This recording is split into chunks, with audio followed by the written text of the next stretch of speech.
Hey guys, in this video, I want to talk to you about some of the onboard systems that you need to consider when picking a new car, perhaps even a used car. There's so many systems available in the market right now that it's easy to overlook some systems and perhaps say that, hey, my life will continue as it is anyway. You might be right, but you will also be losing out on some systems that could make your life not only better, but also safer. So I have with me over here the Lexus RX 350. Now this is the latest generation model and it has almost all the onboard systems that I want to talk to you about. So there are some that it does not have, but yeah, I'm going to try to talk to you about it anyway. Let's do this. System number one is the wireless Apple CarPlay and Android Auto. Now the keyword over here is wireless.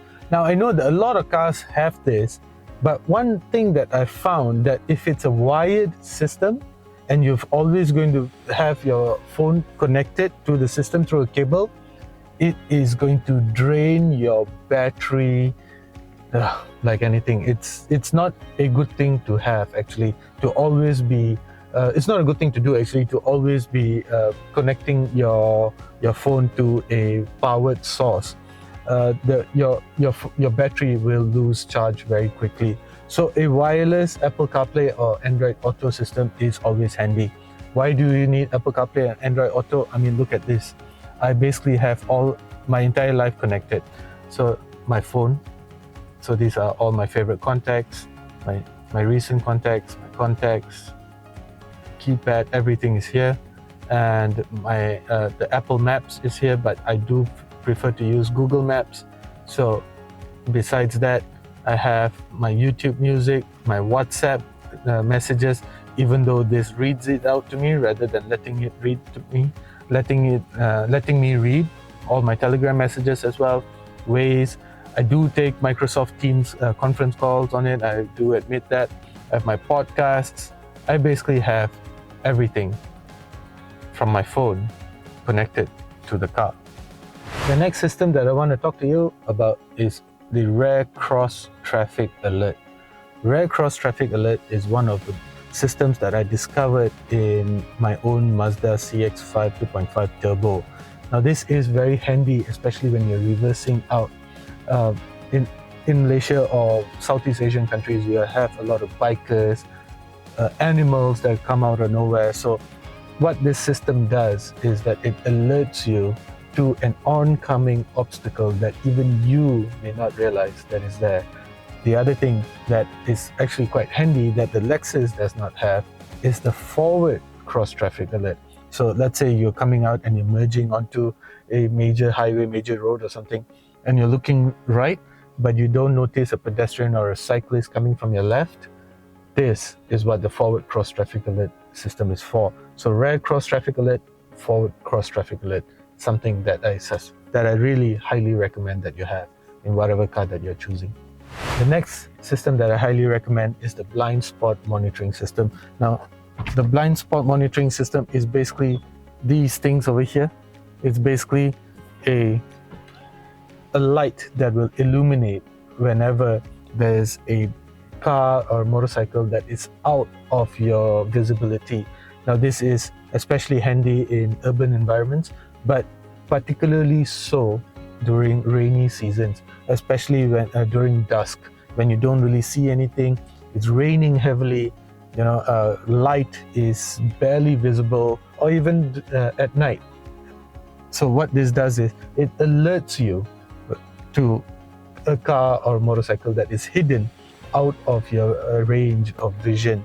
So the other thing is, if you give your signal and there is an obstacle, a car or a bike, it will alert you audibly. It'll emit some sounds. Now, not all cars will emit and sound. I know the Proton X70, if I'm not mistaken, it just has a light over here or somewhere over here, and it does not emit any sound. It just flickers. Now, I prefer the ones that make a sound because sometimes, you have a lot of things going on ahead of you, so you do not have time to actually check whether the light is on or not. So having audibly tell you, make a noise or something, is actually much more handier. Now, the next system is this, the lane departure alert system. Now, not all cars have this, and some might find this a little bit annoying, because what this does is it keeps your car in its lane, right? In whatever designated lane. So as if, let's say, you drift into another lane, it will warn you through some sound, it will emit a sound, or it might vibrate your steering wheel, or the most annoying part is that it pull back the steering wheel. Now that can be dangerous, especially if you are on the highway and if a car suddenly swerves into your lane, and you know the way around it is to actually give your signal and move into the other lane. But sometimes you simply do not have time to give a signal because some biker or some car might just suddenly come into your way, so you swerve. But if the system is such where it pulls you back into your lane, you're basically effectively fighting the car. So I prefer systems that vibrate the steering wheel or even notify you through a sound. So as you can see, I have this system turned off because I do find it a little bit annoying. So, but if you're the type of person that takes a lot of phone calls while you're driving, or if you have children in the car or something of that sort, I suggest that keep the system turned on. It's actually a very, very handy system to have.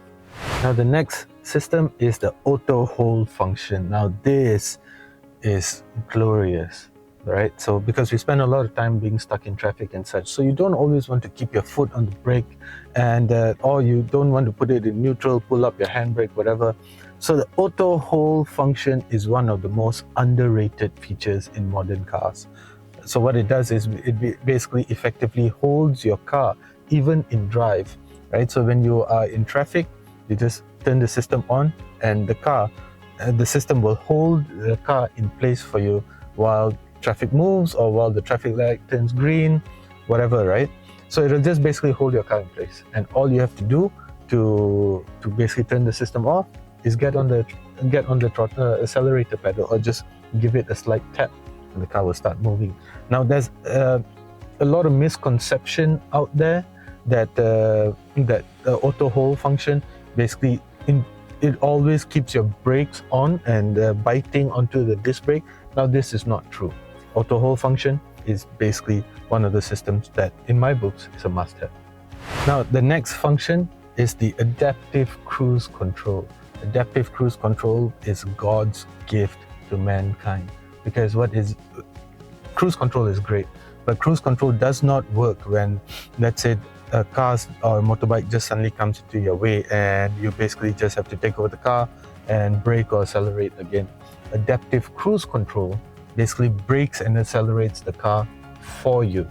Now that is great because all you have to do is just keep your eyes on the road, keep your hands on the steering wheel, while the car just effectively brakes and accelerates for you. You can basically adjust, you can control how close you want your car to be to the car ahead of you. So that's great. So some of you are nervous, so you can adjust. Maybe you want the car to brake perhaps 2 or 3 car lengths away from the car ahead of you. You can do that. That is actually quite good. Newer cars have adaptive cruise control with stop and go function.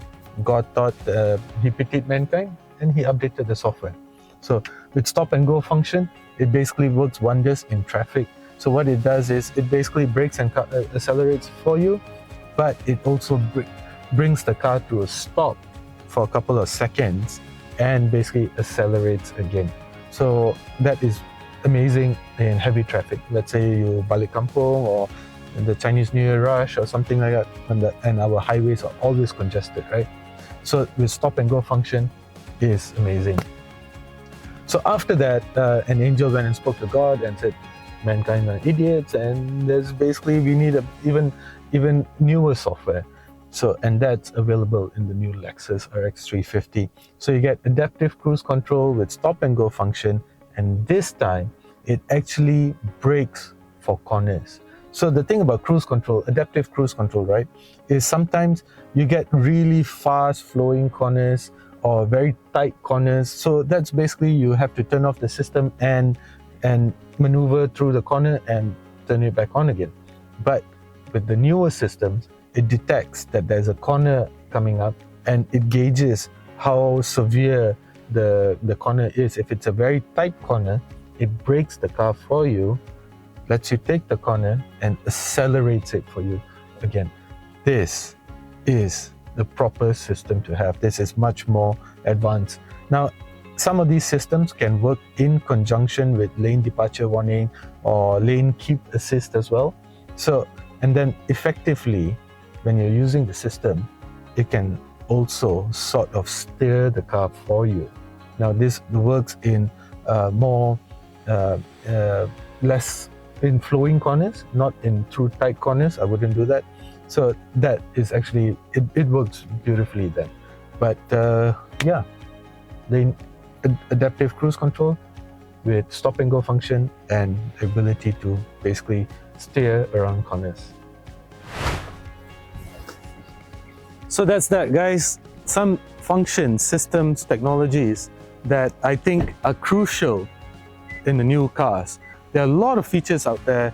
Of course, you have your passive safety systems, your active safety systems. You get electronic brake force distribution, which is also very important, brake assist, ABS, airbags and such. But the features that I just spoke to you about are basically onboard functions that are not only designed to keep you safe, but also keep you entertained, as well as make your driving experience a lot better. Now, I know there are a lot of other features out there available as well, so if I missed out on any, let me know which feature your newer cars should have. Thank you for watching. Do consider subscribing.